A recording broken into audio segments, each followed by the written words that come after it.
I don't know who you guys are. Basically, it's Jamie and Ryan Lloyd from Lighthouse Youth Projects. I've had the pleasure of riding with you guys for, 3 or 4 years, and working with Jamie and being part of Jamie's life for 4 or 5 years. And you guys have always been really positive influences on not just me, but the people around you. And what you're doing is really cool. So I really wanted to get you on the show. Thank you. Thank you. Thanks for having us. That's all good. If possible, could you just guys let us know what you guys do at Lighthouse Youth Projects and what that is? We'll start from where you are now. Yeah. It's basically, I guess the easiest way to simplify it would be say it's mentoring on bikes. Yeah. So we use the bikes as a tool to just engage kids and work with young people that are probably in a pretty rough spot. We get a lot of kids from all walks of life. So it's really cool. It's so broad, but we've sort of focused on BMX for the last 4 or 5 years, and we've just been getting into using mountain bikes as well. So it's been really cool. Sort of progressing into that side as well. Yeah. So yeah, I guess probably you could probably label it under like alternative education, I guess, as well, to some degree now. We've been working in juvenile justice since in our inception. Yeah. So, but that's coming in under the guise of schooling. So the kids that are in jail, juvenile justice, jail, however you want to call it, they have to go to school. So we come in under the premise of it being BMX sessions, BMX sessions, which form part of their education. So that's right. So we're also we're registered not-for-profit, registered charity. So we've spent a lot of time building Lighthouse up so that it's more than just us. We're really, for us, it's about trying to bring on, I guess, people that we've met or people that we know that are skilled in different areas, and a lot of those areas are normally in having a lot of fun. So we kind of we take that and we go, okay, how can we teach through this? A lot of friends of ours and people that we know that have sort of come through, they've had a pretty amazing professional background, and trying to share that with these young people and give them a chance to connect with them. So that the kids can learn from that. So, it's what we're coming up on 6 years. 6 years. Yeah. So, Wow, didn't think it was that long. It doesn't feel like it. It just sort of... Yeah. Well, officially, I guess 6 years, and then another couple of years before that of just planning and just getting ideas down on paper.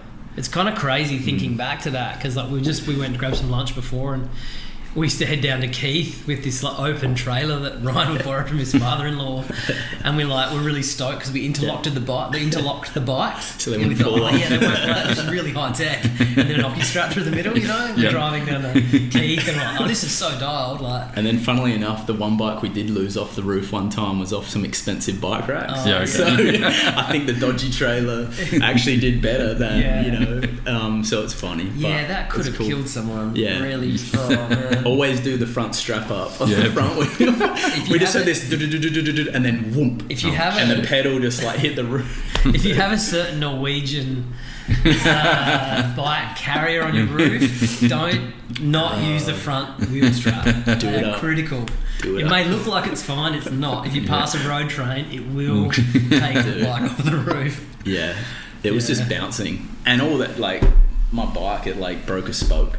Yeah, right. That was it. It just bounced. It was just bouncing at 110, so... It didn't bounce into someone's windshield. No, thankfully, but learned from that one. So, yeah. So 6 years ago, how did you guys come up with this idea, or why? Where did it come from? We had a couple of things go on. I was in a BMX wholesale firm. I started and ran for quite a long time, 15 years. And that failed. And then around that time, just before that, Ryan had just broken his back in New Zealand. And it was a real wake-up call for Lloydie, and I was there to help him just go and have cups of tea, and I'd leave there thinking, far out, this is pretty bad. And having to come home and tell my family we're broke, that was awful too. So it was just rather than sort of sit around moping about it, we both realised that we were heavily involved. Ryan was a pro rider. I don't know. He's still alive, so he is. He's a very good rider. Right? If you haven't seen him, I just like riding bikes. I'd such exposure to the industry. I hate that word, but the bicycling industry, that we just had too much. It was too much of our blood to let it go. It's too much in our blood to let it go and just go on. And I think just before that, like probably the years leading up to that, we were getting phone calls from, councils, and I was riding in a sponsored role, and they'd be like, oh, can you come and do a demo, or, can you come out and judge a comp? And I was like, yeah, that's cool, but I'd rather ride with the kids. And we sort of got to the point where like we're coming in and it's cool to do a show, but we'd rather see the kids learn and then they become the show. Yeah. And sort of like the show is just about them learning with us. Yeah. Like that kid might be trying 180s today. We have another kid that wants to learn a one-hander, and then I'm riding with them, and it's sort of, we started to see that like with those little bits of encouragement, they'd probably maybe stick at that trick and give it a go. A lot of the time it's at say events or competitions, it's already the kids that are pretty good. Yeah. So all the kids on the sidelines that are just like, man, I wish we could do that. They were the kids who were like, yeah, come and do it. Like, we want you guys to come out and give it a crack. So, we got chatting, and it was at that time, so I had a bad crash in New Zealand and basically overshot a jump, went straight to my head from about 10, 12 meters. Yeah. I was at the Frew farm, so there's, so the Frew brothers put on this event called the Farm Jam. Rode at the Farm Jam, was jumping that jump fine. We came back probably 3 days later, and it had all sort of dried out. It was harder, so I just went, no brake check, and went into it and just was a bit sleepy and sort of overcooked it. So, I'm kind of just thankful to still be here. Thank God that I'm not dead.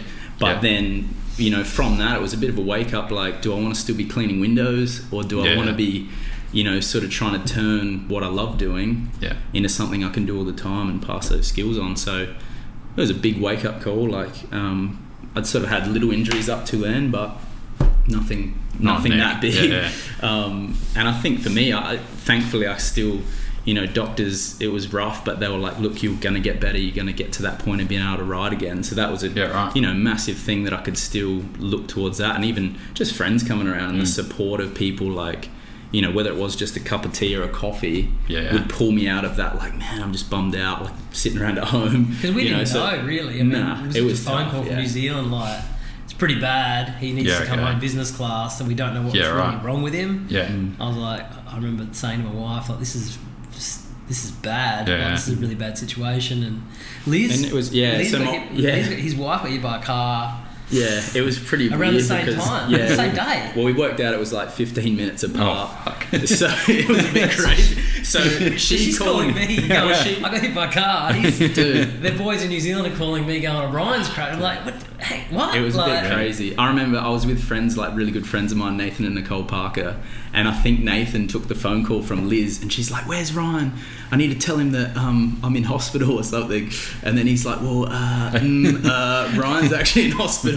And they had me, like, I was in Invercargill down the south on the South Island, like little hospital. They had me in there, and they got me in a brace and stuff. And it was pretty full on. Like, you don't really think about that until it happens, and then you're like, whoa, this is okay. And you don't really, I guess you're just trying to process it. But I remember on the phone to Liz, just kind of laughing when I first talked to Liz. I was like, this is nuts. Like, how are we both, but those things happen. Looking back at kind of, it really brought us together at a time when we were going, like, we're just busy, like super busy. So you shouldn't have to break your back to be slowed down, but sometimes you kind of need it. And it was a good chance though. And that, I think, like, I'd always been very active, go. So that was a time where I was like, all right, I put a bit of time into filming, shooting photos, and just thinking about, I'd always been just ride, whereas this was like, oh, cool, we can catch up for a coffee and we can talk about maybe what we would, want to go and do or just put time into. So it was kind of a cool, like, it was a bit of a crazy time, just going, riding, doing a bunch of stuff around, still working. I was cleaning windows, so sort of just flat out. We were living at Wayville, so I was like riding the jumps all the time here in the city, and it was cool. I think, like, from my perspective, it was kind of like, we learned so much from that crash, and from my financial crash. I don't want to say it, like, I'm glad it happened now. So it's 5 years since, and it's like, well, it's all well and good to go and be a mentor or a teacher to someone, but unless you've cooked it properly, as in crashed financially, mentally, physically, spiritually, socially, however, you're really in no position to sort of help, because until you get yourself out of that bucket and onto your next. Because I'd say it like a bucket, it's literally like getting out of that situation and watching Ryan. It's like you put your hand out of the bucket, you're like a frog, and you like try and get out, and you slide out, and then you're sort of like, okay, cool, I'm out of the bucket, now where to? And I felt like Lighthouse was still is for me anyway, like that.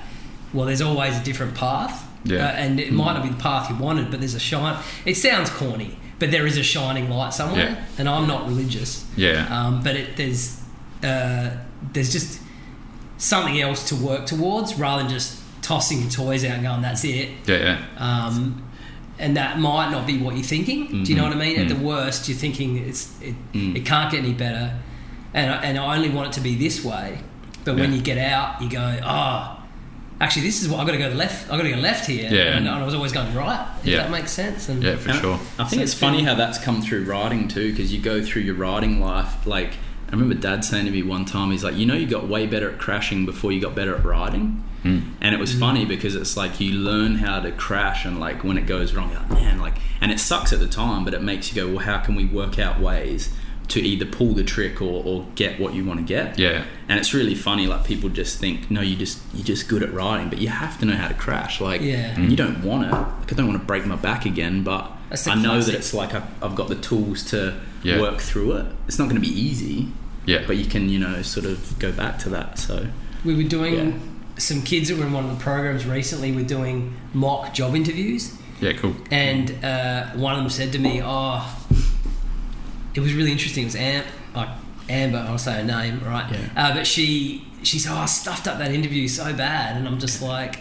it's a training, it's a trial job interview, and I think humans we're sort of wired to say, that's screwed up, that's fail, and it's a big thing is the like, say the fail, and it's like you didn't fail, like it's just a learning, it's like a learning progression. Like tomorrow we do this in another interview, and she was just like, you're right, and it's like it's kind of like it is so.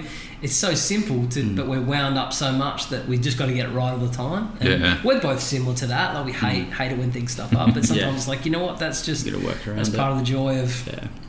You know what I mean? The failure is sort of something you just have to laugh at sometimes and go, well, that's stuffed. But and we say like sometimes the best sessions are when we crash or we get it wrong. And then the young people, they're not all kids, but sometimes the young people are like, it's okay. Like you can crash. Like, and I think you see that sometimes you look up to riders that you see and you've seen videos or magazines and you're like, man, they must never crash. And I think the kids sometimes think that too. And I think they think that about just life in general as adults. All the adults are dialed. No, we're not. Nah. Like we're still figuring it out, but the kids, like, it's like almost, I think sometimes I think it's getting better, but sometimes that's not really shared with them. Like I'd just rather see those kids have a crash, giving it a go, than just sitting off going, no, I can't. So, and sometimes the kids that come through and they have the little crashes and work through them, they're the ones that really stick it out. Because they've learned, well, it's okay.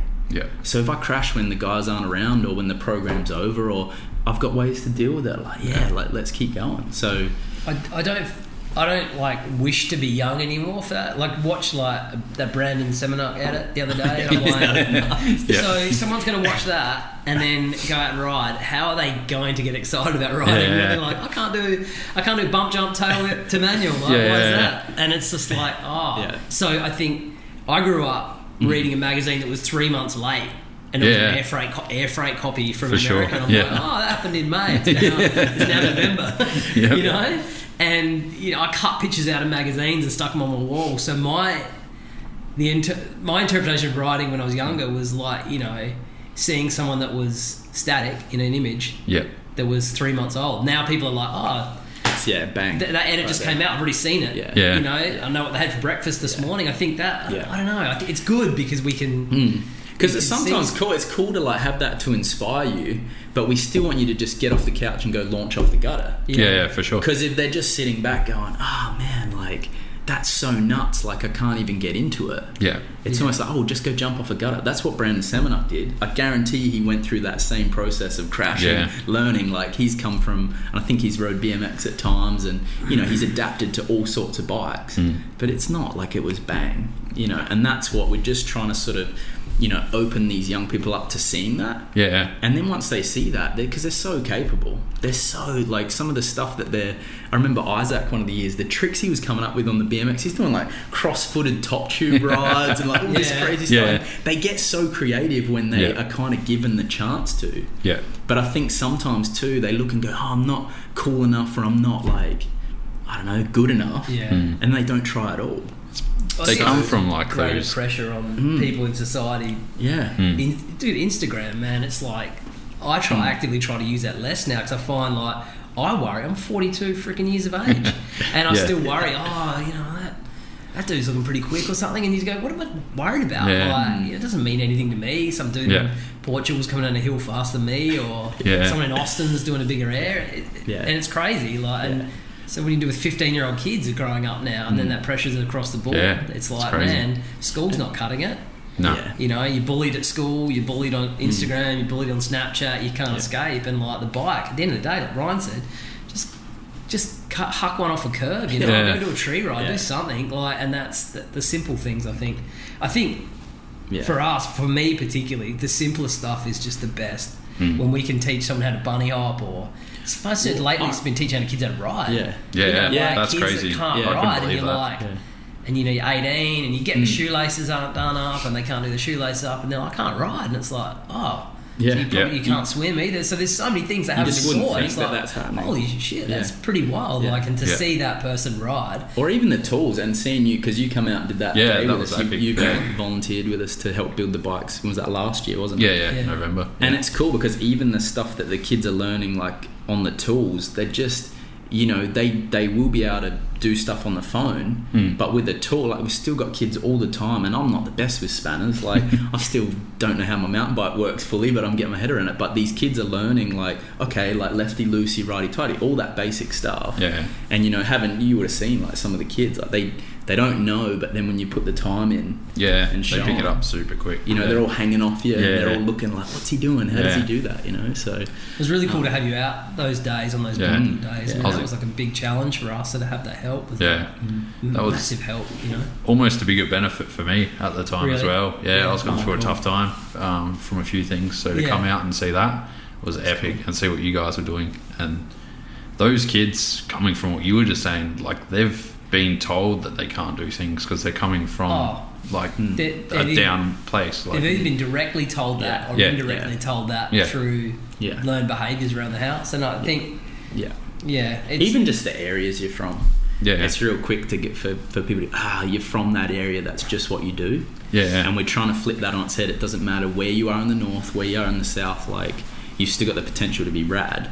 Or you've got the potential to be an absolute drop kick. Like, you've got both.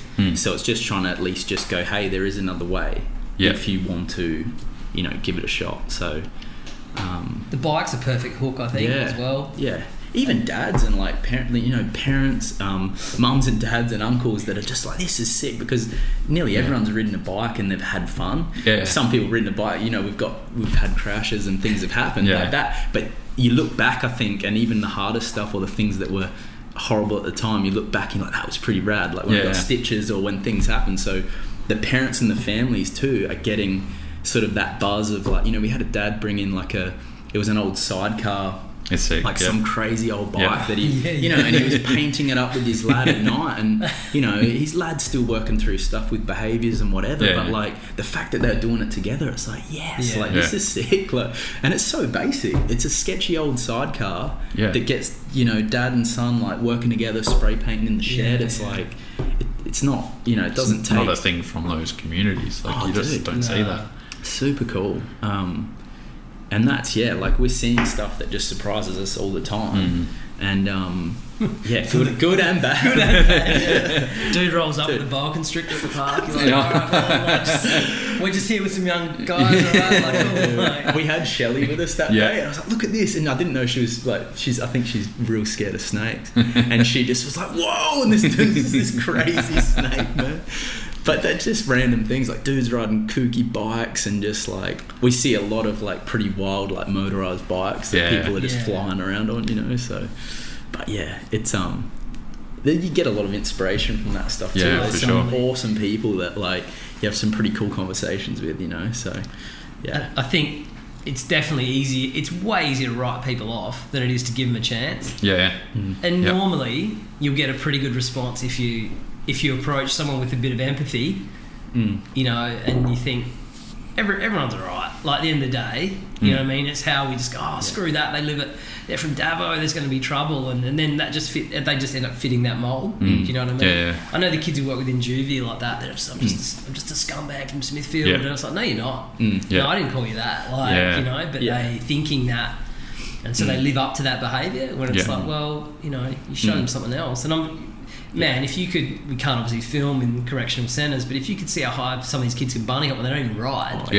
And technically how well they ride, and you're like, dude, if you rode for 1 hour a day, you would be like on another level. Dude, I'll challenge anyone on the podcast to go try and bunny hop 30 inches. We had a kid that bunny hopped flat ground, no kicker. He bunny hopped 33 inches in there. Yeah, that's huge. But from not really riding. Yeah. So it's like, you know, he's been in there for a while too, and that's the thing. It's like, dude, and we're just trying to, I guess, pass on to those guys, like, hey, you can, if you want to keep doing that thing and get locked up in here, that's cool, but if you guys want to do something different, go and use that in some area. Come out and get a job in a bike shop when you get out. Come and ride in the programs. Come and look at those things. Like, yeah, dude, there's some amazing skills we've seen. We saw a kid actually too carve. So he carved with his, so he didn't put a foot down. He carved under, it was like 34 or something, 35 inches. That's crazy. So lower than the bar. So he fully hunkered down and just, Richie, he's had his slid it under, like on a BMX, like under a bunny up pipe pole, like. He just came around the pole like on almost like on a perfect. The only other dude I've seen do him like that is that Tate Ross Kelly, who does those slides. And he even puts his pedal on the ground. Puts his pedal on the ground, and this lad just like slid under, pedal on the ground, and then flicked it up. And it took him probably 20 tries, but he got it. Yeah. And I was like, man, you know, we got comments like some of the kids like, this is better than smoking. You know, after a session, and the prison workers that are there are like, it's not talking about cigarettes, like it's talking about ice. You know, the kids that we see, they're doing some crazy stuff, but there's so much potential. So it's just like, can we try and change the course now before they end up in Yatla, you know? So that's that's the craziest thing. If you saw how much it costs to lock someone up for a year, and then you times that by how long they're away for, and how many of them will end up going to adult prison and stay there for life, and how much that actually costs society. Worst of all is themselves, obviously, because they're doing nothing, they're locked up. But then financially, it is insane. It is millions and millions of dollars per person. It's crazy. And that's not to mention that they're not paying tax, they're not paying Medicare. So the big tragedy is them sitting off in the can. The financial tragedy is that's where all our tax dollars are going. And it's like, hey, you know, of course you get beat up for having these combos, but you say, you know, give these people some outlets. They'd be flying down a hill on a mountain bike, bunny hopping a height pole, and you'd be quite surprised at like the changes that have come from that, you know. And kids that we see, people that have lived, like they live 10, 15 minutes from Cobbler Creek, but they don't know it's there. For sure. You know, and they're 17, 18. And guys down south, like, this is Onkaparinga Gorge, and they're like, I never knew this was here. And it's kind of nuts, because it's like, well, it's been there your whole life. And they just don't know. And obviously sometimes like the bike, like they, you know, to get on the crazier tracks, they might need to work towards a bike, but at least it's a goal then. At least it's something they can look at and go, okay, well, I want to get that better bike, and then I need that job to get that better bike so I can go rip on the trails. But we see kids that are just on the most beater bikes that are ripping, and that's the stuff where you're like, whoa, wait until that kid gets a proper bike. We've seen some wild moves on some Kmart specials. Damn it. Keith that took his bars off when he rolled it from park. That was his fail safe. So no one steals my bike. Takes his bars off. He just take his bars out. You know, that was so loose. Oh my god! Like an old 26-inch hardtail. So sick. And no grips and no levers on it. Like, oh, it's pretty bad. And then he's like, take the bars out. And I'm like, well, it definitely won't get stolen now. They're so creative. I remember seeing a kid use a seat tube clamp on his BMX for a spacer on his headset. And I was like, I never even knew that fitted. That's sick to know that. Like, so it's cool, these little things we see. It's just rad. Like, they inspire us so much, I think. Like, and it reminds you, like, we have some of the most simplest sessions with kids that can barely ride. Like, kind of takes us back to the real simplicity of, like, it's just fun. Like, don't take it too serious. The colour of your socks don't really matter. Like, you know, you're seeing this cool stuff. So we just talked about came from lunch, like a country town or a small town as well, didn't you? Yeah, I did, yeah. So I grew up in Blythe out in the mid-north, so that's from Adelaide, roughly 2 hours north. Yeah. And I just rode. I had some friends on farms that would go out to their farms, and a friend of mine, Kyle, we used to go out and would watch Crusty Demons of Dirt, and then we'd build a jump in a day, and then he'd have the cows, the dairy cows would come and stand on the jump and ruin it. So just cool stuff like that. We had the room and the space to play, and in the town, I built a little set of jumps which just started from a really small track that some of the local guys made. Pretty much they were motocrossers that just wanted to build a track, and then as I grew, I sort of just slowly made stuff bigger and kind of wanted the challenge. So it was pretty cool. We had a trip where the T1 team, which is pretty famous BMX brand, and a bunch of pros, guys that I'd looked up to for years, they came out and rode those jumps on one of the trips. Jamie brought them across, and that was cool. It was for me, it was this is nuts. These guys are some of the most famous riders in the world riding this little spot in country South Australia. So that was cool, and it's just I had heaps of friends come up and ride. Tommy Dugan and Russell and Joe Rich and Ruben Alcantara and Danny Hickerson and guys that I looked up to and still do, but and we went and rode this ditch spot that's a big creek that's just out in the middle of nowhere. I remember that now. And that was funny because it was there my whole life, and then when I moved away, I moved down to Adelaide, and then one of the years I went back a year later, and it flooded. Yeah. And Dad's let's go check out this creek, and we got out there and I was whoa, this is a perfect riding setup. So we went and built some stuff in there. It was a sort of 12-meter roll in, and you'd roll straight into a big sort of dirt quarter, sort of a hip, but more of a quarter pipe. So that stuff's fun, and I think I sort of came from, we didn't have a skate park, got built in Clare, so that's 15 k's away when I was 16. Yeah. So that was around the time that I sort of I emailed Jamie about some stickers. Yeah, okay. I got to know Jamie around that time, so for me, it was just riding dirt until I was pretty much 16. We did some trips to Adelaide, rode the skate park and stuff. So it was cool. I think it was cool because I got to build stuff and ride it. And so I'd built some of the lips I built were just vert and 3 foot tall. So I had to I remember hitting one, I made it fully out of mud, and the whole top of the lip, a section just cracked off. I was man, and I'd put so much time into it, but it was all those little things looking back that you learn so much from that. If I had a perfect skate park to ride, you probably know better. That's it. And I think because it's tough, it's a challenge. It makes you.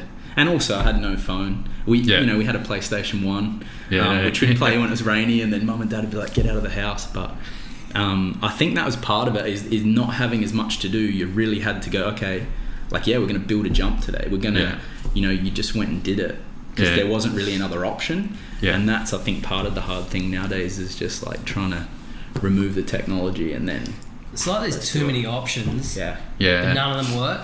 Yeah. And I feel like Ryan said, 100%, when we go on you might just ride on a creek with 10 other kids. Yeah. And, might even just hit a small kicker. You find a little so dirt simple. Grass kicker. And you see the smiles on these kids' faces. They're actually genuinely happy right now. There's no shopping mall involved. There's no app on their phone. They're actually doing it. I remember they're blinging Nikes are getting all mud on them, and they're just That's great. In year one of the program, when you came out to help build the bikes, it's called Cycle of Change. It's a massive program. Literally hundreds of kids in the program. In year one, I remember, I don't know if Ryan said something, and this young chap Liam said, we're going to talk. What, real talk? Yeah. So we started saying because people would say talk, but it was text or Snapchat or whatever, okay. There was just phones going on. And so and then it's real talk, and so, all right, real talk. And so we actually talk, but it was real talk. But it's actually brilliant. Yeah. It's a brilliant observation of him to say, real talk? And real talk. And and they get it, they start to get it, they do it. They start to do it so quick when they're, not that we're forcing them to not use the phones, but it's just try it. Yeah. Try some real talk. Let's have a conversation in the morning. What'd you do yesterday? What do you want to do today? Let's, and it's cool. It's just sort of dropped off. I think we all grew up in a time when it was just normal.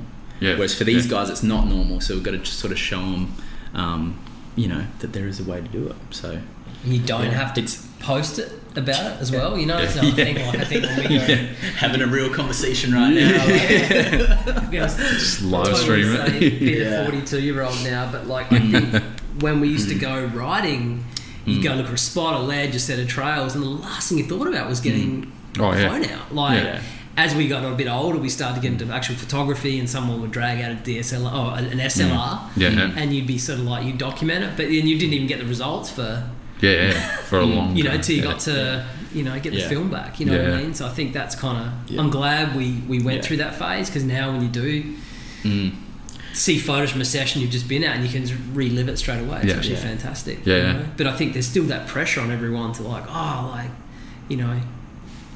I don't look the best in that or whatever. It's like, dude, don't worry about it. Like, you know what I mean? Because it came from, and that was a time like where I grew up. It was just like if someone, and I remember there was a guy that came through town. I think he was just staying at his auntie's house, and I don't even remember his name. But he was the first dude I saw do a bunny hop 360. Yeah. And I saw him ride past my house, and it was, I think it was like, I was meant to be going to bed. It was like 7 o'clock, and it was my bedtime, and I just seen him fly past, and I was like, man, and I was like wanting to get out of the house to go see him, and I couldn't. And and it was like daylight savings, so it was still bright. I'm like, Dad, let me go out. And I think I couldn't. I don't know. That dude went. I couldn't get to him that night, but then saw him either the next day or a few days later. I remember watching. Stalker. And this dude, like, he'd do bunny hop 360s, and I was just blown away. And I was like, but I wanted to chase him because I was like, dude, it's another dude on a BMX. Yeah. And even if he was on a mountain bike, it wouldn't have mattered. It's like if he was on a bike in the town, it was like rad. Like this is.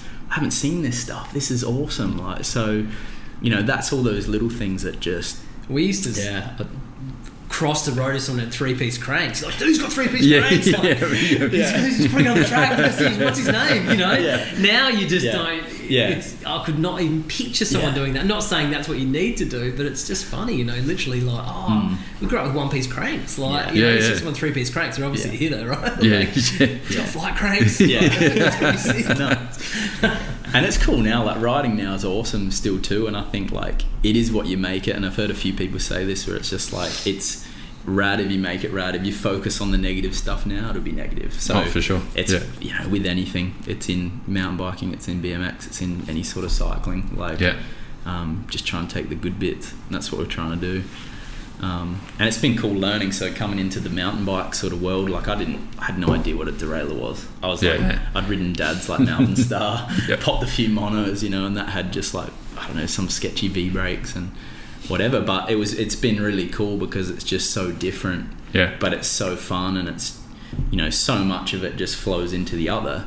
Certain things on the BMX now feel more comfortable, and then that's helping stuff on the mountain bike. Like, it's just been really fun. So I just come off the 29 wheels on that Rocky Mountain, and the 29, I was like, well, this might be a bit too much for me, but it was still cool. Going back to 20-inch wheels is a bit of a shock after that, but it's fun. It's just like, and I think too, it's a bit of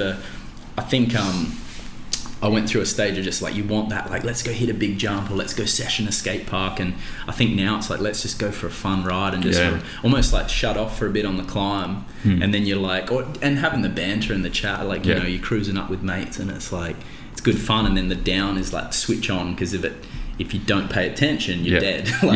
So you've got both, which is awesome. Like, I've been loving that. Like, and I've pushed it too far sometimes, and I've got to be like, man, like, it's on a BMX, you have to pedal fast to go 50, 60 k's an hour.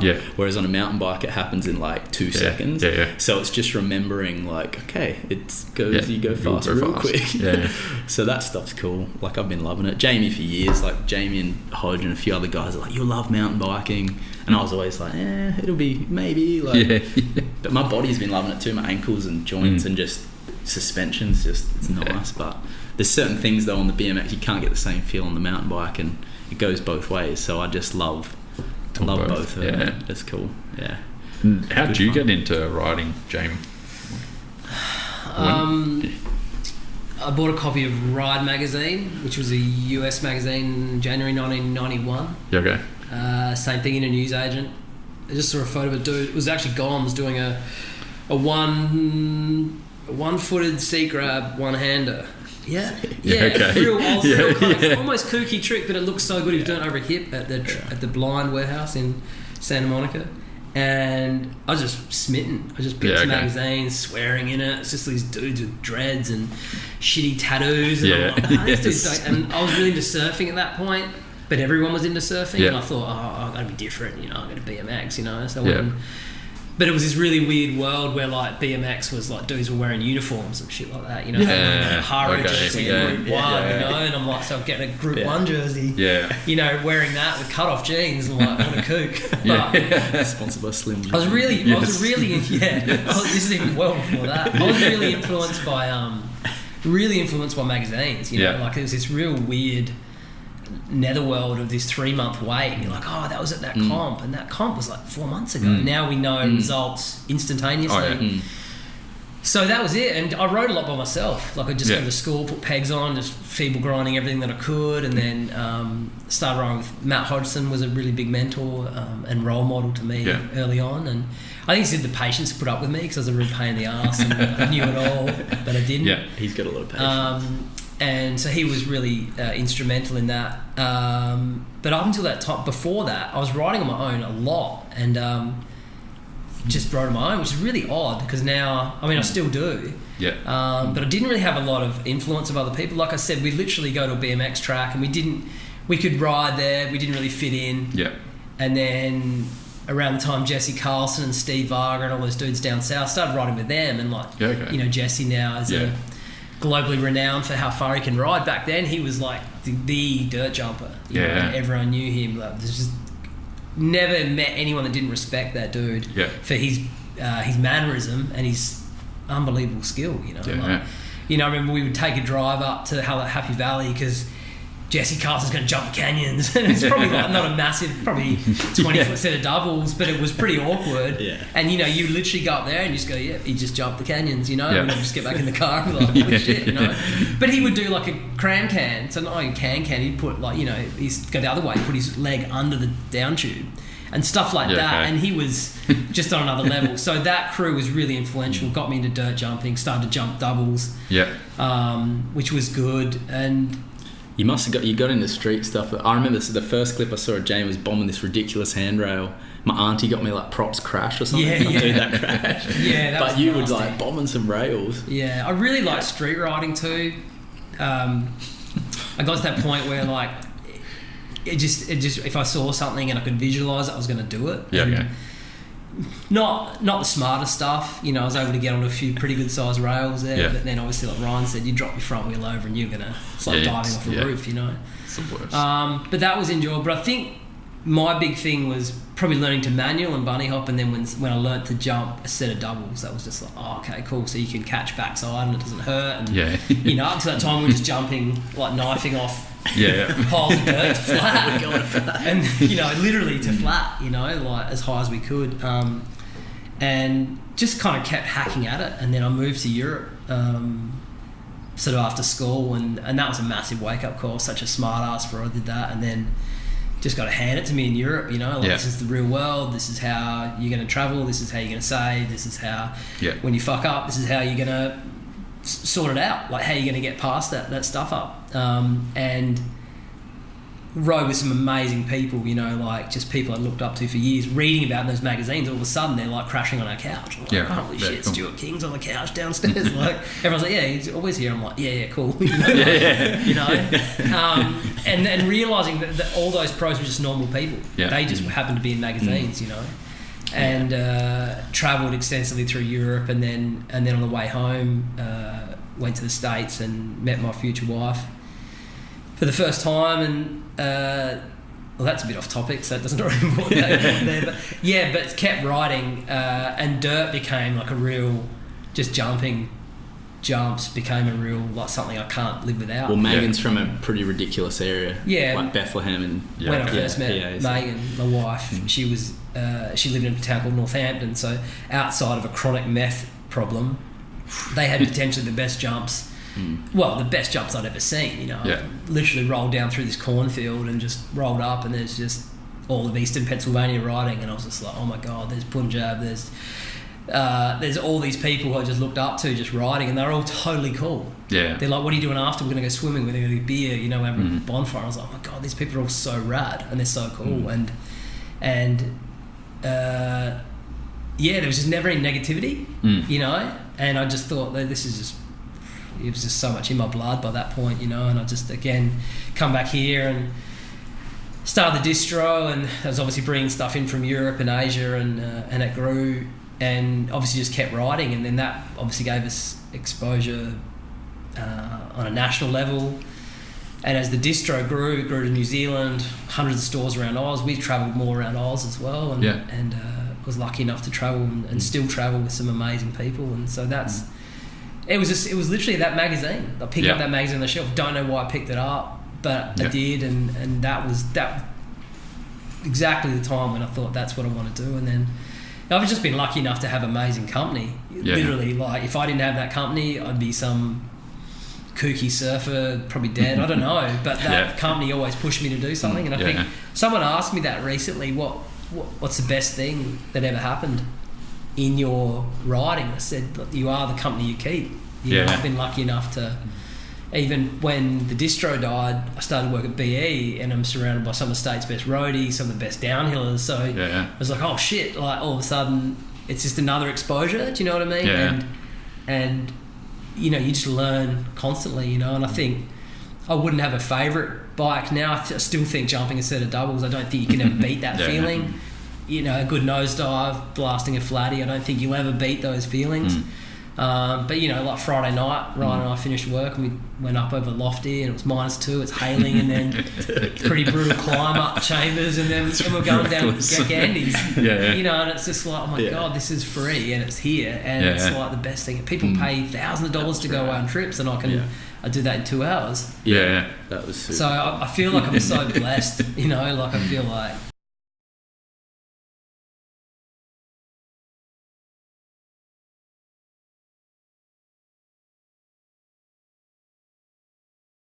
these guys are doing that. I never knew that. The one he did with Robbie Madison about Robbie Madison was talking about making that like centre for people with brain injuries that have been through that. It was really cool.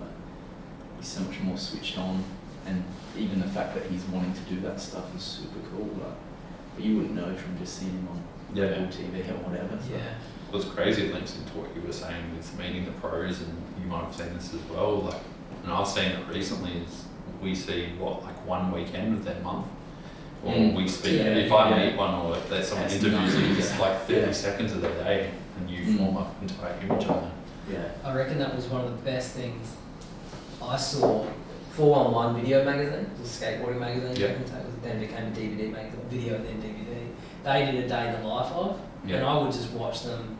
I don't even care about skateboarding, you know, but they're so interesting, you know. They, you know, what they have for breakfast, and then go skating, and then, you know, then paying the bills, and you're like, whoa, damn, these got. Justin Inman did one. I think Justin in 411 did a BMX version, and I remember it was day in the life of Justin Inman. It was just like same thing, just go to work, ride for like an hour, and I'm like, alright, you know. You just get this preconceived notion that they're all minted, and or not minted, but they just ride, and it's just like, you know, it's not. Because normally they would just doing other stuff. I guess now, like, you get the vloggers or whatever that just go to the coffee shop or, you know, whatever, and it's like, okay, but they were doing stuff that was just kind of... this was more, and because it was so clearly filmed by someone else, it wasn't just them going, you know, when you ride or whatever, it's like, you know, it's quite authentic, you know? So, it's good to have things like that that get you back down to earth. And see what they're like, 100%, you know? But that was me, getting literally magazines, and then writing mine, and then getting pushed by people was one of the best things, and I still get pushed by people.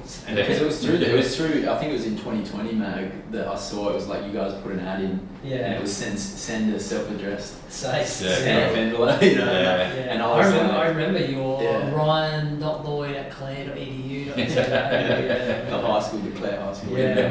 But that was cool because, I'd look forward to like 2020 BMX mag coming out, and we used to get BMX Plus at the little like deli, like news agents that was in the town.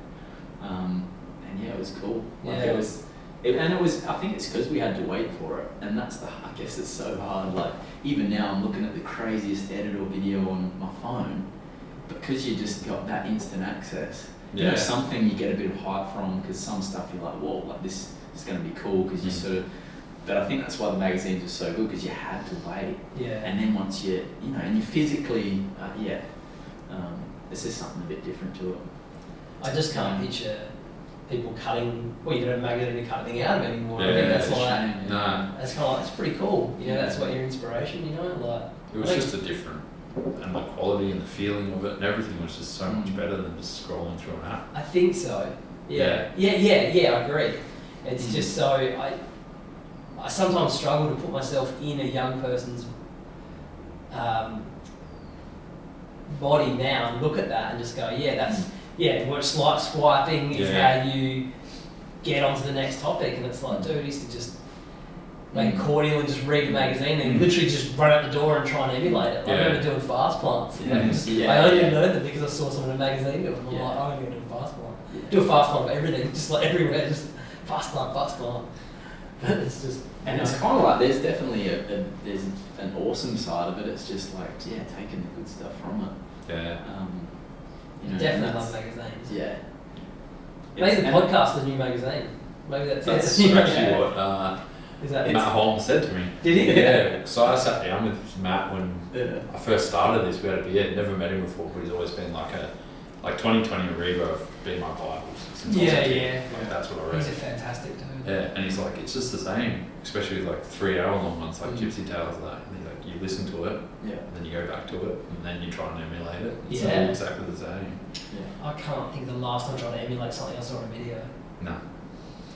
You know? You know what I mean? Yeah. But even, and I think that's the thing, it's just that you can go further into it, you know, like you would read a magazine interview. Yeah. You can read it through the car. It was a lot more candid at the time as well.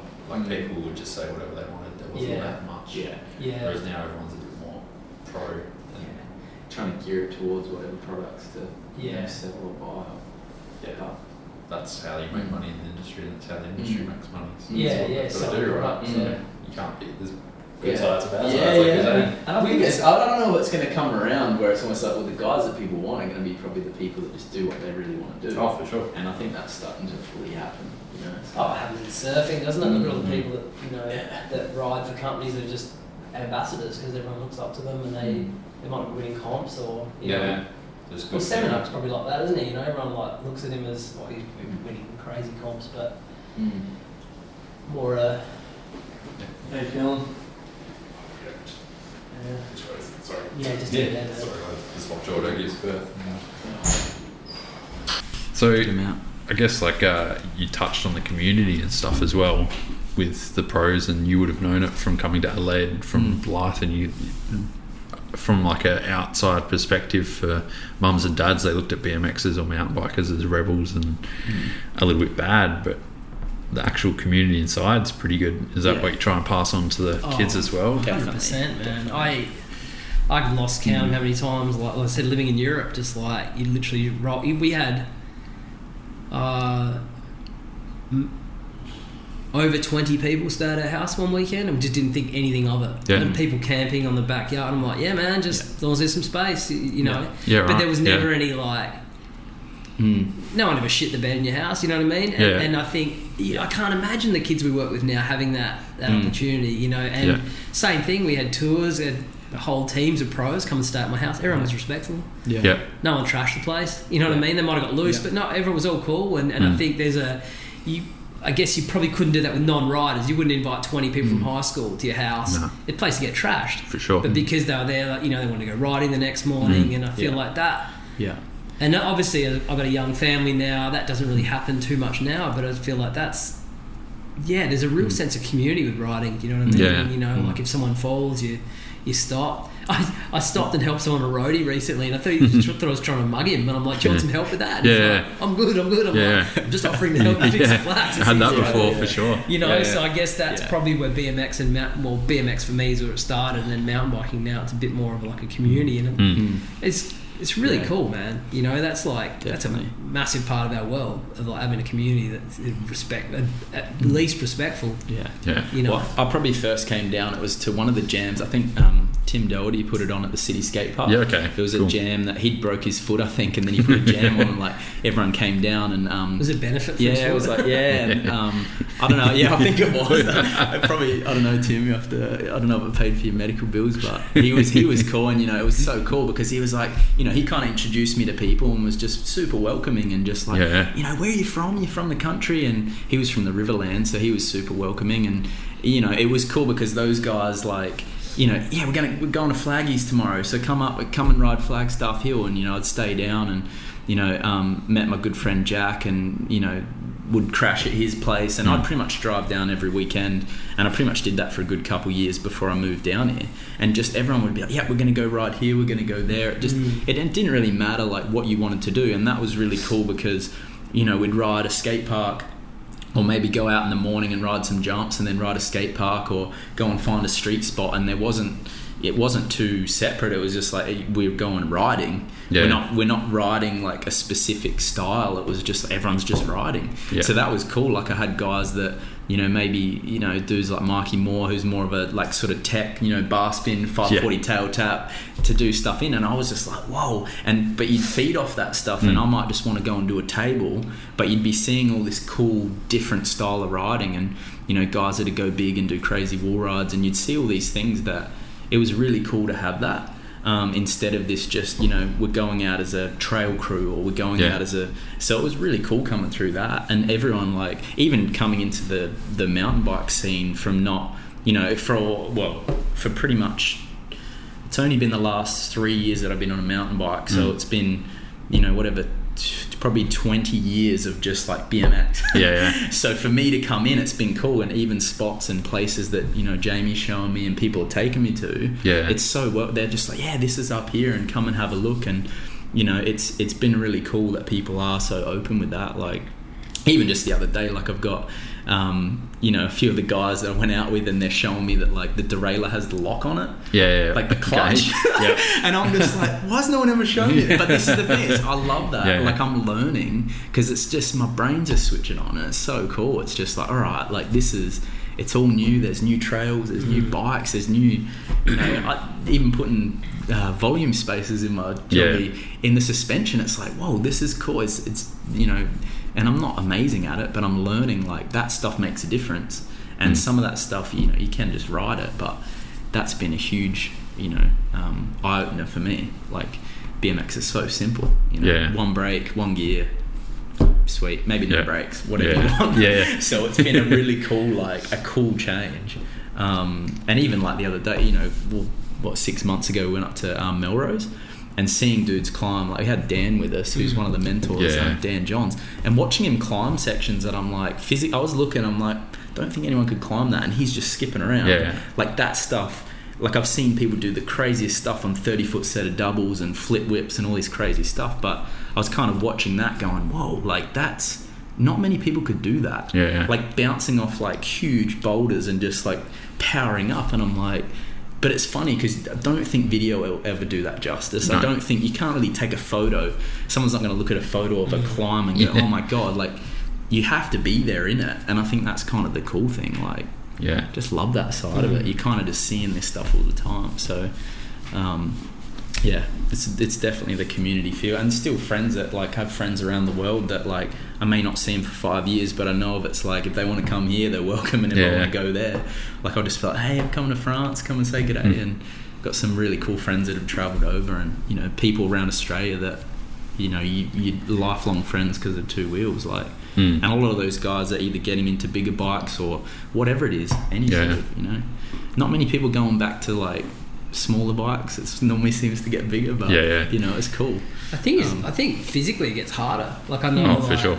I got a 22-inch BMX now, and I'd struggle on a small BMX, and I think because I ride all my mountains are 29s, and roadies are 29. And I think it is hard to get back, and you often hear, if you ride BMX hard enough, you'll flog yourself. There's no suspension, your ankles are stuffed, your back's stuffed, and so it's kind of like the natural progression is to go to a bigger bike that's more comfortable. And the cool thing was, it was cool after years of BMX. It's a great transition. You know what I mean? You can get. It was cool to see because we had Buzz, like Simon was working for us a couple of years ago, and he was getting onto, so he was coming back like to a BMX, and he started. We were out at Monopara Bowl, and he was really starting to like rip around on the BMX, which was really cool. Like it was the complete opposite, but he was starting to like really rail the bowl, and like I was like, man, this is sick to see him. You know, he's so used to just the roughest, craziest sort of stuff, and then this is completely smooth and almost like, you know, weird and kooky in that way. It was, so super cool. It was good to go to Derby a few months later and then watch him destroying that bowl. Because he's kind of like get used to it. BMX and then that's right, Buzz is a shredder. Not that you ever didn't think he was, but it's kind of been cool that, and Shelley too, like you watch her and she kind of like will screw around with BMX and you know, as part of her role, but then you watch her and you're like, oh my god, she kills it. Like, you know what I mean? And that's the rad thing, that we've got mentors that not going backwards, but they're happy to work across multiple forms, and it's kind of like, okay, cool, man. And then that, and she can be honest and say some girls in the class, hey, I'm new to this too, and it's like Ryan said before, that failing together or that suffering together, there's something really important in that. Like you stand there and blow a whistle all you like all day, but you're still just gonna be a foreman, you know. If you get out there and say, hey man, I know in Tassie the other day we had a call out thing and we just like call something out, and I'm just like, 180 off that ledge, and then I went to do it and I'm like, oh shit, now I've got to do this now. But you can't back off from that, and we did it, and it took me a couple of goes, but I got it, and I felt that's cool, man, because I saw that through, and then Barry and those other guys, they did stuff they wanted to do. It's like, cool. It's just like, hey, we're all learning. No one's like got the magic answer or the silver bullet, you know, and that's kind of super cool. Pretty simple, but it's like very important. Yeah, and this, like we said, the simplest things you normally turn into the funniest or the craziest games and just cool stuff. Like I remember one of the days we had Fenwick out, and he come out to Elizabeth, and we're doing like almost like a keep off or like a bump off sort of game on the bikes, like just pedaling around. It was so cool, and like he's come from a BMX race background, so to see his skills of just bumping and move, and I was like, whoa, like he's used to hitting elbows with guys in corners, and it was really cool to see that side, and then, you know, just the way that it all sort of links together. It's it's really cool. So constantly something new for sure. So back on like the business side of things, you mentioned it was a non-for-profit. How hard was it for you guys to work through all the red tape and get your head around? We're still working. Working it. The registration itself was you and I could register a company tomorrow. You know, Darren, Jamie, bikeco.com, and you know, register it. You can't just go and register a not for profit. There's obviously a fair bit of legislation around it. We have a good lawyer that's really been helpful. We've had some amazing support from CMI or CMV Group that basically got us going in that aspect, and it's been, because they're serious bills, you know what I mean, to get a lawyer to take on something like that, it's not like $200. It's a serious effort. But I think it's something everything we've learned from it, and it's always evolving, if that makes sense. So it's kind of like, I'm not you can just boil yourself up and go, oh my god, this isn't done, but it's just like, it's all going to happen, and it's going to happen the way it needs to. Like we don't want to be 600 staff deep and not knowing what we want to do. Like there's only 5 or 6 of us, and it's really enjoyable, and it's like, I'm happy the first to put up my hand now and say, I'm not sure what's happening with that, but we'll look into it. And I think most things are rational, and it's just like when you look at something from a rational perspective and you're not emotional, you're just like, okay, the lawyer's looking onto that. Okay, cool, on to the next thing. I think trying to put it so that we can build it up so that it's got a solid foundation, so then we can just focus on the work with the kids. Because if we've got all that, like, you know, behind the scenes stuff taken care of, you can just go out and really, you kind of know what you can and can't do, but you also just know, like, that's cool, these things are sorted so that we can go do more of the fun stuff. Like, and it's tricky because we're kind of in that risky area where we want risk because you're going to learn. We don't want risk that's too far, you know, where you're going to get seriously injured or something's going to be like, you know, life-threatening. So it's just balancing, and even with the students or the kids' behaviours at times, like we get some young people that have really complex behaviours and issues that they're working through, so we've just got to always be thinking, all right, well, what situation could we sort of do here, and maybe what would we do differently in this case? And always we just have to adapt, and we say it all the time, we normally get like a plan of what we want to do, and then that sort of gets thrown out the window, and you've got to, because sometimes you get days where it's like some of the students will go awesome together, and you get other days where it just goes super pear-shaped, and we're like, oh, all right, we've got to adapt real quick. So just knowing that like we've got procedures and things on the back end sorted and ready, and that we're always working through, because things are always changing, and we're like, okay, we've got to adapt with that. But still keeping that risk of the fun side, so just managing it. It's definitely challenging at times. It's like the nuts and bolts, so the structure of the entity itself is solid, which is fantastic. We're slowly building a board of directors. Yeah, cool. Because we don't want to claim that we know everything. We don't, but like having financial experts and employment experts on board, just, okay, let's do this the right way, and it'll take time. But like Ryan said, we're both fully operational. Like I can do a bank reconciliation at 4 a.m. if I need to, those sort of things. But that's not it. That's not enjoyable for me. Like seeing a kid that's never ridden ride before, or seeing 2 kids at loggerheads in prison sorted out on a money hop competition. It's like, okay, cool. That's success to me. Do you know what I mean? There's progress there, and that's what, for me personally, if I'm not progressing, then I'm pretty much not into it. You know what I mean? If I was to be static in a role, I'm not going to last. I've worked that out in the last 35 odd years of work. That I've got to keep moving forward. And we're really trying to just grow it so that it's just so much more than just us. Like, we have sort of started it, but we just don't want it to be our thing. And so we've had people come on that it's just really cool to see them start to take it and sort of put their like style or their flavour on it, and just if those ideas or that that camp or that trip or that ride could work, and you can find the way to make it work. Like, awesome. Like, we love that. Like when people come at us with ideas of, okay, how could this happen?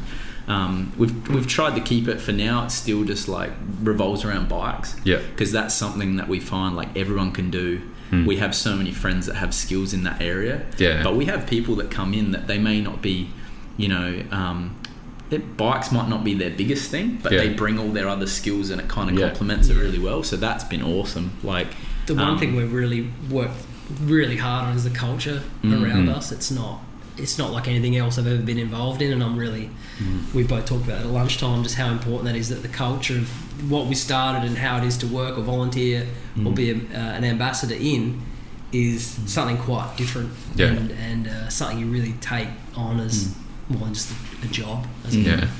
And all the staff have worked in things like more so than just like the bike or BMX or cycling industry. They've done other things too, which is, I think, really important. It's not that it has to be that they've done something different, but it's cool because they just bring other ideas, and I think just a view on things that really helps. If you're too stuck in cycling, sometimes it's good to just like kind of look out and be like, okay, like there's other things that could make this even more rad. Oh, for sure. So I think you see it with guys, even photographers and people that shoot other things. Then they come back into cycling and they've some of the most amazing photos because they've had that other influence. So we love that. And we've got some young crew that have sort of come through, and they're like volunteering with us.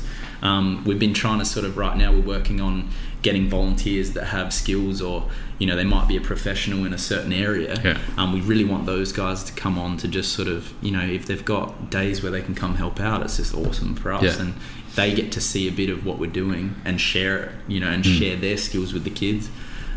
So that's massive for us. We don't want 1,000 but it's just about like, if someone's got a skill set that they think could help and pass on some knowledge, like we love that. So I think intrinsically humans want to help other humans too. I think besides all the bullshit and BS that runs through everything in media and things like that, I think given a chance, I think most people would want to help other people. I think just anxiety and all those other things get in the way and to stop people from helping other people. But like Ryan said, we don't want thousands of dudes cooking barbies, everyone's got a skill set, and like, look at what you're doing, a podcast now, like you've taken all your experience and you put it into something that's totally different, and that's all we've really done with Lighthouse is just do something. And at the time, there really isn't anything else similar to what we're doing. And I know the people we talk to in juvenile justice are just really happy. They're just like, you guys are passionate, you're doing something different, and there's a real hook there for the kids, and that's and it's cool. It's definitely cool to see the students. Sometimes they might not get it at the time, but they might come back and be like, oh, I'm actually, you know, I've started riding again, or I've come back to, even if it's not riding, I've gone back to TAFE, or I'm actually going to do something. They may not get it right there. Yeah. Like we know that like sometimes it just takes time. Yeah. Some of them are going to be like, "Bing, this is the best thing I've ever done. Awesome." Others are going to be like, whatever. But the things they've learned in the program might push them towards getting and sticking at that apprenticeship that they want. You know, so it's definitely not all about the bike. It's just the stuff you learn on them is you know, massive. So. You know, we had a few of the lads that were pushing up Cobbler Creek the other week, and you could tell like it's not normal for them to be sweating and struggling, and you know, but you could see at the top they're like, you could tell there's that sort of they're completely done, like they're cooked and they're, you know, hot laying next to a gate, but you can see that smile of like, I know I need this. And I think we all like, you need that push to that point. Sometimes you're like, man, this sucks, but I know it's going to be a good thing. So it's trying to bring that in a good way. Yeah, for sure. And once they've had that push and they know they can do it, then it just keeps repeating, right? It's easy to know to walk again, isn't it? Exactly. Yeah. Easy. We've been going for quite a while, so we'll start to wrap it up. Even if it did involve a kidney stone getting rebirthed. Oh man, that is alright. I guess one thing I'd like to kind of touch on and ask you guys is, what advice would you give people that want to start something like this, but also what advice would you give for people that are trying to get out from that bottom spot, so from your financial trouble, from breaking your back? What advice would you have for people? For me personally, I think I probably write a couple of books about it really, but I think just try to clear the decks as best you can, whatever that is, whether that go be on a holiday, even if you're broke, just get out, take a drive, take a ride, clear the decks, and then outline 3 key things that you have to do. And then cross them off, and then just outline the next 3 things, and just, like I said before, like climb out of the bucket. That's what I did, and I think my dad taught me that. My dad just has this epic ability just to suffer through just the most mundane things. And if and when those other things happen in my life that are going to be really hard to deal with, I'm just going to go for a ride, come back to the shed, whiteboard, write down 3 things I need to do today. Sometimes that's just getting up. Sometimes that's just not crying, you know. I mean, you know, it might be I want to get, you know, 22-minute freeway, whatever it is, you know, or you know, I want to jump that set of doubles, but sometimes it's just far out. Just get out the front door, get out the front door and smile, and then that's it. You know, I think like thinking, like you want to think about your idea or whatever it is, but don't think too much to the point of like just overcooking it. You've got to just sort of start. Because it's like anything, even when you're starting to learn a trick or riding, it's like you start it, then you're going to start to figure out all the things that you can work on as you go. If you're just sitting around thinking the whole time, and just knowing when you need a break to actually rethink, or just look at it, well, why is it not working? Could I try this differently? So that's been massive. And like Jay said, having the time out, like I'm trying to just learn how to like have those moments where you go and then have the recharge, because if you don't get that recharge, you're just done. So it's a big thing. Like, I mean, I've started just doing a bit of archery and stuff that's different to cycling, because for me it's just, I was just like go so I've had to learn, well, find something that's more relaxing or something that's just a bit different. And then I come back to that stuff even more stoked to ride. I'm just like, I'm going, you know, because I've had a break, and I think that's massive. Like having just something to give you, you know, a bit of time off, a bit of a recharge. So it's been massive. I think your friends too. I think having friends, and don't be like, for me, sometimes I was like, I don't want to, when I was injured, I'd be like, I don't want to stress them out, or I don't want them to have to worry. But sometimes just saying, we'll get a coffee, or can we go get a coffee, you know, instead of just sitting around twiddling my thumbs. And I think for me, like with the bad injuries, I've gone, well, it sucks what I can't do, but what can I do? And sometimes even it was just me going out filming or just shooting photos would put me in that positive headspace again, where I'm like, okay, sweet, like at least I'm involved. And it's hard sometimes you can't go on a trail ride like if you're injured, but if you can at least maybe catch up at the pub after, or just catch up, so that you're just like at least still involved. I think that's massive. Like I'd always drop into LBB or go to the bike shop when I was like injured, and just still be a part of it instead of just sitting at home and doing nothing. So that's a huge thing, I think. So and asking questions all the time, massive. I think if you think you want to be alone, it's probably a time that you should reach out to other people. I just want some time to myself. It's like, nah, just call someone, because chances are, well, that's me personally, chances are you're not feeling good, and it's just like that you'll always be better talking about things, as hard as it is sometimes. It's so much easier said than done, but it's all good advice. It's all what I'd agree with as well, so that's pretty cool. I guess as well, what is one thing that you've learnt from the kids that you work with, or what's some of the best things you've learnt from the kids that you work with? Legal or non-legal? I really got to just complain less. The stuff that they deal with, and some things that you hear about, and I'm like, whew, all right. Traffic was easy. I slept in a bed. I have people that love me. Like, I've got a good...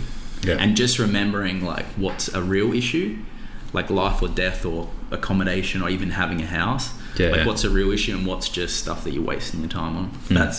They just remind me of that all the time. I'm like, dude, well done for getting here today. Like, you often hear from other principals and senior teachers that we talk to, and they're like, the real miracle is that person got to school today or program. And I think that that's what I learn every day. Like what Ryan said, you can be so complacent and so freaking petty about everything if you want, and I'm definitely guilty of that. But it's like, man, you didn't get a home invasion last night, you didn't get hit over the head with a iron bar, like, you're not homeless down in Hutt Street, like, when it's icy cold. So I think that's what I learn from the kids every day. Something new, but it's more often than not, it's their stories of, they're harrowing stories, man, and you're just like, far out, like, I'm so lucky. Like, I'm literally, I feel like we've got the best jobs in the world, like, quite literally, and we're not wealthy, that's obvious, but we just learn so much from just such varied people, you know what I mean? And it's like, it might not be learning the latest trick, but it's just something else you think, man, that's fantastic. You know, that's something that you take forever. You know, and hopefully learn from it. You know, so it's funny because you just said you're not wealthy, but in my eyes, you guys are probably the most passionate and wealthy in experience and that kind of aspect of life. You might not be making the most bank, but you guys seem to be the most, in my life anyway. You have the most experience, you're very happy, and you're very, not content, but you seem very fulfilled by what you're doing. So I think you're wealthy in that way. Thanks, man. Thank you. Like, that's genuine.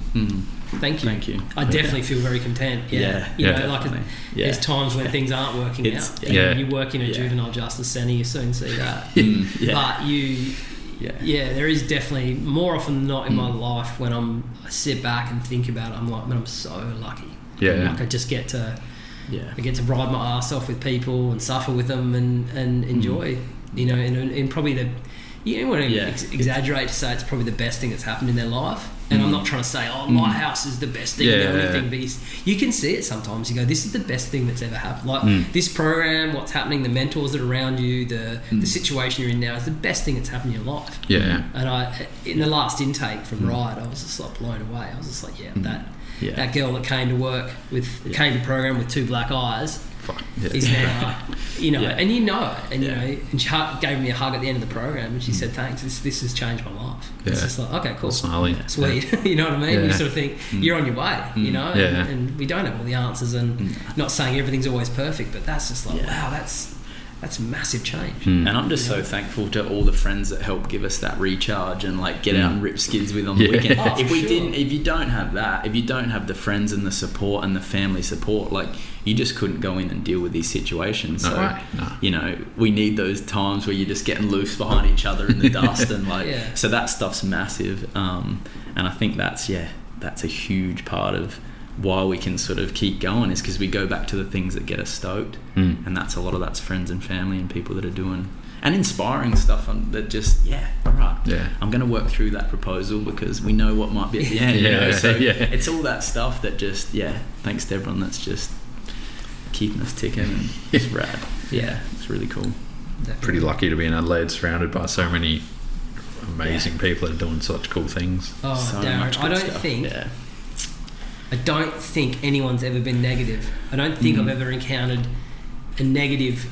So we work in negative situations and with people that are negative, but no one's ever been negative about Lighthouse. No one's ever said, it's a shit idea, or don't do that. Yeah. It's always been like, hell yeah, like get into it. Like, how can we help? Yeah. And I mean, we've got so much support from people. People've given us Hiluxes, man. You know what I mean? It's like, I still kick myself. Oh my god, the guys at CMB, have given us a Hilux for us to do our work. Like, you know what I mean? People are paying our legal fees. People are donating money online. Yeah. People are buying stickers to put on their bikes. I'm like, this is fantastic. What a legacy to leave when we buy the farm at some point. We want to just keep rolling. We want to keep rolling. It's not about us per se. It's about what everyone can do together and the fantastic outcomes that everyone can benefit from. Do you know what I mean? For sure. Easy. And move on to the last question. Lighten it up a little bit. I guess one thing I like to ask everyone is, what music do you listen to get motivated, or in your circumstances to maybe pep you up from a hard day? What music or what do you listen to get excited? This is a big one for Jamie. Spotify's been a game. Do you want to see my policy? Sometimes just relaxing or just cruising. Like, I just like just instrumental, sort of just sometimes just to have a reset. I find normally that's like 20 minutes after a day of just like heavy stuff with the kids or stuff going on. Explosions in the sky is good. Just like instrumental. That's really cool. If I'm going to go for a ride or something, I just want, you kind of want that like pump you up, like let's go. The Nobo and Taiko I've been really enjoying lately. It's the same. It's got just really cool instrumental music. The soundtrack to Minecraft, like often when I've got mind-numbing emails to do it, not mind-numbing emails, but I've got to respond to all these people. It's just this quirky sort of weird background music. But just so much, man. Friends of mine have a band, The Lizards. That's rad for when you just want to go out and go for a pedal, and it's just like punk rock, just like let's go, and that's cool. They're Adelaide band and they're rad. It just depends. It really depends. Sometimes you just want something that's super cruisy, and I'll put a bit of Neil Young on, or just something super relaxing. Normally when I get past like probably 2 wells, the Neil Young comes on, the country music. It's just like it changes, but it's good. Bit of a mix. Bit of a mix. I think punk rock, because that went hand in hand with the magazines. So around the time getting BMX magazines, and start reading punk rock magazines, and that, I guess the one thing I did want to touch on was like the DIY ethic. I think that's I think we've really tried to instill that in Lighthouse, and that's not common. No. The older I get, the more I'm like, you're not going to try. It's not common for people to go, and give it a shot. And I don't mean Bunnings DIY. I mean like, have a shot at a podcast. Start a distro, start a shop. Start a not-for-profit charity, and you can read all the self-help books. You want. You can get MBA. You can get an MBA, be an accountant, and you still don't know what you want to do. At some point, you just got to pull the trigger and just go, man, I'm gonna hammer this out as best as I can. Because then when you give it a crack, and then when you're open to learning, it's gonna happen. Like, that's the biggest thing, I think. Like, and punk rock was pretty good for that. Not just green hair and crazy tats. Like, okay, cool. Like your own thought process, like thinking for yourself, becoming independent. That all went hand in hand. And I think punk rock and metal for me was just like a real good outlet from school, which was pretty homogenised, like footy, surfing, same old parties, and then it sounds like, okay, that's someone that thinks differently, and I think I always appreciate the person that thinks differently, because I think that's, especially to talk about now with the way the world works, it's just like, man, you gotta have your own thoughts. If you can't think for yourself, then it's going to be a real struggle. You're going to get told what to do for the rest of your life. So, it's not something anyone really wants to be doing. I don't think so. Life's too short for that.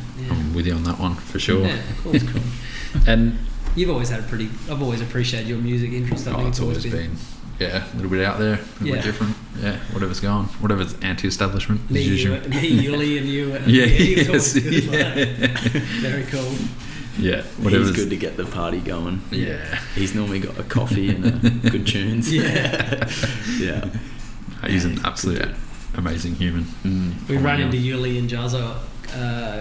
Cobbler Creek with the kids. Yeah, okay. Yeah, introducing all the kids in program, like, they're out in the these pedal. two bad mofos. This is Yuli and Jazza. Like, that was cool. You know, and it is, and you can proudly, when you run into people like that, you're like, man, these dudes know more about bikes and paramedics, and you know, you think, holy shit, my friends are amazing. Like, quite literally, you know, like that's another thing we've done with Lighthouse is on these job placements, going to these places and just go, hey, we know people that start trucking companies, people that are paramedics, that are people that are carpenters. It's just like the world's full of amazing people. You just sort of and those two and those others are those DIY guys. Oh, literally, you know, like what doesn't Justin Young know about fixing anything? I don't know. I've got some 1975 Campag, cotter-pin cranks. Yep. No one, you know. And you know, who doesn't want Yuli around when something goes wrong, you know? Exactly. So, good dudes. Yeah, good people. And I guess last thing as well is how can people contribute or how can they help with Lighthouse for you guys? Well, they can jump on. We've got a website, so that's lighthouseYP.org. So people can get on there. There's a contact us form. If people, we say with the volunteers, it's people that maybe have a skill set already. So we're just people that are looking to pass on skills they already know. That's a massive help for us. And we can, and on there there's a donate button too. People want to support the program and get more kids out on the bikes, and that helps us get more staff on and bring more people in to get them out there with the students and with the kids. So that's massive. For sure. And just dropping us a line if someone wants to be involved. Send us an email or just give us a phone call and just let us know what your interests are and what you want to do and what you want to pass on. So that's massive. For sure. Donations help a lot. For sure. Sweet. Well, thanks so much for hooking up finally. It's been 6 months since I think I first approached you. So. No, it's fantastic. Really appreciate the opportunity. Thanks. It's really good chilling with you guys and all the best for this too. Keep smashing it out with the podcast. Man. It's good. Can't wait to not hear my voice. No,